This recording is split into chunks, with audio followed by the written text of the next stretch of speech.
રાહુલ ગાંધીના નિવેદન વિરુદ્ધ ભરૂચ ભાજપનું ઉગ્ર પ્રદર્શન। વડાપ્રધાન નરેન્દ્ર મોદીના દિવંગત માતા વિશે કોંગ્રેસના નેતા રાહુલ ગાંધી દ્વારા કથિત અપમાનજનક ટિપ્પણી કરવાના મામલે ભરૂચ જિલ્લા ભાજપ દ્વારા ઉગ્ર વિરોધ પ્રદર્શન કરવામાં આવ્યું હતું।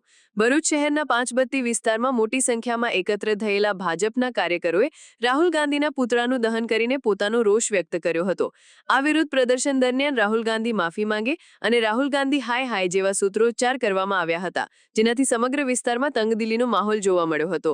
આ પ્રદર્શનમાં ભરૂચના ધારાસભ્ય રમેશ મિસ્ત્રી, ધર્મેશ મિસ્ત્રી, દિવ્યેશ પટેલ, શહેર ભાજપ પ્રમુખ જતીન શાહ સહિત અનેક અગ્રણીઓ અને કાર્યકરો જોડાયા હતા। ભાજપના નેતાઓએ જણાવ્યું હતું કે કોઈપણ નેતાએ રાજકીય વિરોધના નામે વ્યક્તિગત કે પરિવારજન પર આવી અપમાનજનક ટિપ્પણી કરવી શોભનીય નથી। આ પ્રકારના નિવેદનો ભારતીય સંસ્કૃતિ અને રાજકીય શિષ્ટાચાર વિરુદ્ધ છે। તેમણે માંગણી કરી હતી કે રાહુલ ગાંધીએ તાત્કાલિક ધોરણે પોતાના નિવેદન બદલ માફી માંગવી જોઈએ। આ ઘટનાએ સમગ્ર રાજ્યમાં રાજકીય ગરમાવો લાવી દીધો છે અને ભરૂચમાં થયેલો આ વિરોધ રાજ્યના અન્ય જિલ્લાઓમાં પણ ભાજપ દ્વારા આયોજિત વિરોધ પ્રદર્શનોનો એક ભાગ બની રહ્યો છે। ભાજપ આ મુદ્દાને ગંભીરતાથી લઈને કોંગ્રેસ પર દબાણ વધારી રહ્યું છે। આ મામલો આગામી દિવસોમાં પણ રાજકારણમાં ચર્ચાનો મુખ્ય વિષય બની રહે તેવી શક્યતા છે અને તેના પર રાજકીય પ્રતિક્રિયાઓ પણ સતત આવતી રહેશે। ચાલુ વર્ષના અંતમાં યોજાનારી વિધાનસભાની ચૂંટણી સંદર્ભે કેન્દ્રીય ચૂંટણી પંચ દ્વારા મતદાર સુધારણા કાર્યક્રમ ચાલી રહ્યો છે।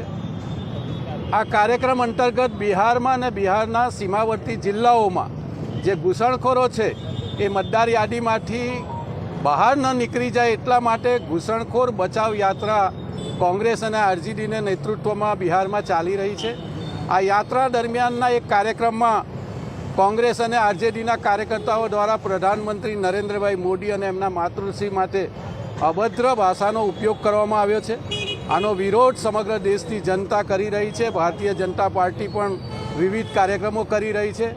અમે રાહુલ ગાંધી અને કોંગ્રેસ પાસે માંગણી કરીએ છીએ કે તેઓ દેશની જનતાની માફી માંગે। આ પ્રકારના કાર્યક્રમો સતત ચાલુ રહેશે અને ભારતના પ્રધાનમંત્રી એક વૈશ્વિક નેતા છે।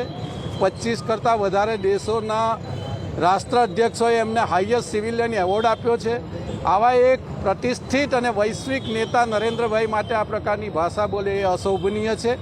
ફરીથી ભરૂચ જિલ્લા ભારતીય જનતા પાર્ટી કોંગ્રેસ અને આરજેડીના કૃત્ય માટે દેશની જનતાની માફી માંગે એવી અમે માંગણી કરીએ છીએ।